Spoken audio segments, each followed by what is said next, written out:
Before we begin, let us pray.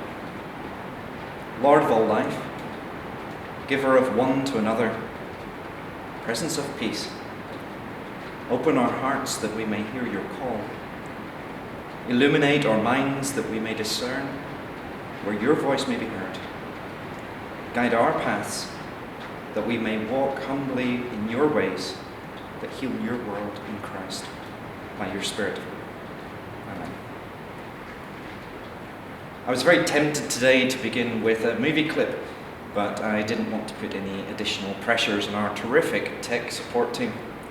The clip I would have used would have been a scene from early on in Monty Python's Life of Brian.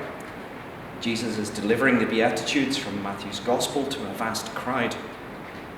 But at the edge of the gathering are those who can't properly hear what he's saying. Their mishearing's what makes the comedy, of course. And it's left us with that immortal line, "Blessed are the cheesemakers." The amusing debate then is over whether that statement should be taken literally or whether it covers all manufacturers of dairy products. John 10, 1-10 is one of those passages that's prone to being misheard. I'm sure many of us will have seen bright Sunday school images from our youths, ones that depict a rather cleanly garbed and white-skinned Jesus carrying a lamb lovingly in his arms. But before we see why that rather Victorian picture is problematic, we have to recognise that the passage directly continues from an incident in John 9. There we read that a man born blind has been healed by Jesus, but this results in a conflict with the religious authorities, and the man subsequently banished from the synagogue. The theme of Jesus speaking and human hearing and mishearing runs through the story, and they reappear here again in John chapter 10. The authorities had declared that they were the followers of Moses, and it's through Moses that God speaks. Jesus' followers then must follow a different God, or something different, because they follow Jesus. Hearing and seeing are often used interchangeably as metaphors for understanding, and John 9 presents the healed blind man as having insight or understanding into what it means to truly hear God. As a result of this, there are three key elements that are worth noticing in the John 10 text that we read together. Firstly, in running contrary to the Sunday school image that I mentioned earlier, comes the theme of conflict. This is an ever-present feature of the gospel accounts. Jesus' ministry is provocative. It's challenging. The religious and the governing authorities frequently receive the sharp end of his irate tongue. The specific context here is that the healed man has been excluded from the synagogue, and the authorities are denying the legitimacy of Jesus' ministry. Jesus, for his part, now likens those Pharisees to thieves and bandits. And in verse 12, just beyond our reading, he likens them to wolves. In other words, he denies the very legitimacy of their ministries and declares that they bring destruction and catastrophe to God's people. It is Jesus who leads the flock to pasture. Verse 12 also provides an allusion to the consequence of these tensions and the controversies, that of Jesus' execution. Even as sheep, Jesus' followers themselves are in a vulnerable position. They are able to be attacked by the bandits and the wild animals when they're not protected by him. Secondly, what's at stake in John 9 and John 10 is the very authority of Jesus to speak as God's appointed representative. So the passage then is not primarily about the sheep, but rather about Jesus' claims to speak with divinely given authority. This is clear especially from the substitution that takes place in the identification of who the true shepherd is. In the Old Testament, especially Ezekiel chapter 34, the shepherd of Israel is quite clearly God. A quite distinctive theological claim then is being made when Jesus himself is likened to the Good Shepherd.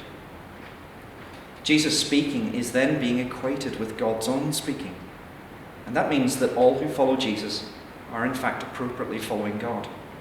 And those who aren't, Jesus is suggesting, the Pharisees here, have actually missed the intensive presence of God's call. Thirdly, there are those who there's the question of who the sheep are. Generally, of course, it's from those of God's people who respond to and follow Jesus. But there is a further suggestion.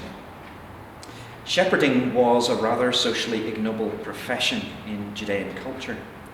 Yes, it was important and necessary for a community that was dependent upon meat, especially at a time before land enclosures.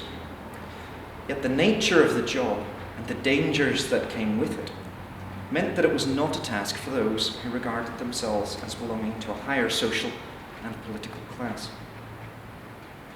The pastoral image here then makes an implicit claim about something that is present throughout the Gospels.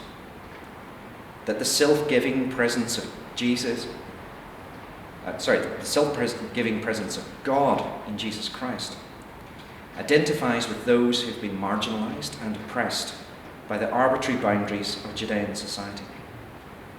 The implication for today is pronounced, so that we need to ask questions about how exclusion works from social, cultural, economic and political equity over people like asylum seekers or Muslim neighbours, the elderly, even the Chinese now, and so on. My own institution, for example, has had to warn against increasing tensions between Australian and Asian students over associating blame for the coronavirus within Christian theological classes.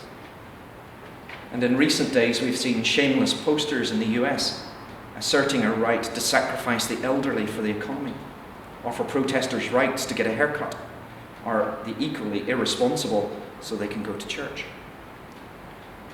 Jesus offers inclusion through following him, but the religious authorities offer improper practices of exclusion, which are the acts of theft and destruction by bandits and wolves.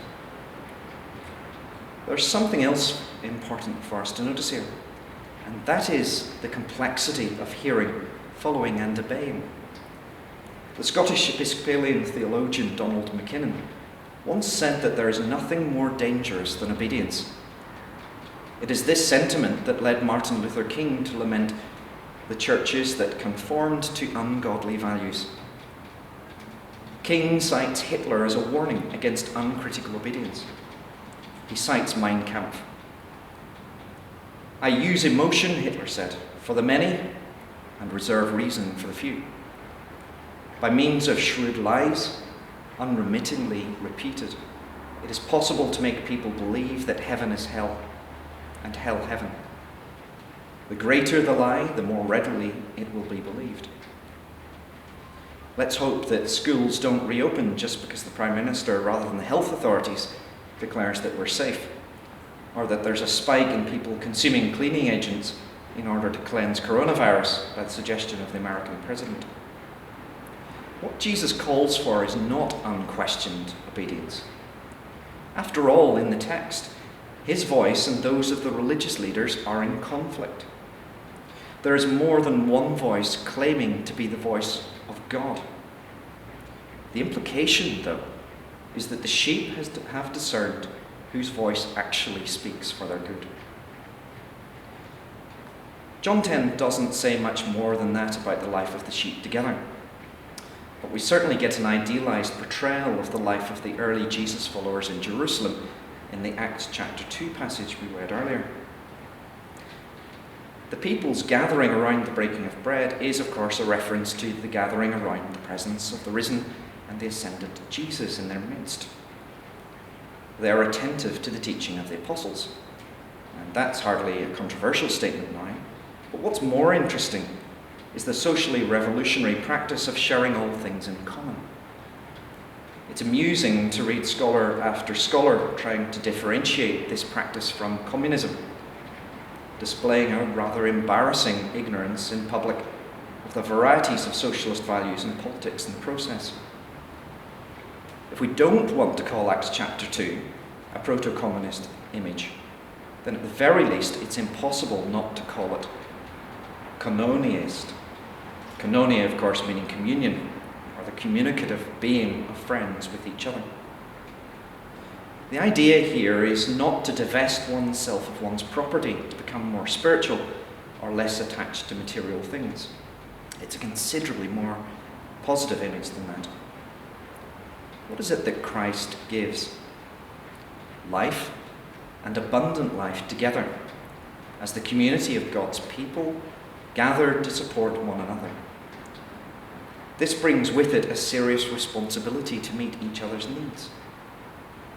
The image is that of an extended Hellenistic, a Greek family, with Christ being the head of the household who shares what he has with his family, and the family that then shares together and holds everything in common.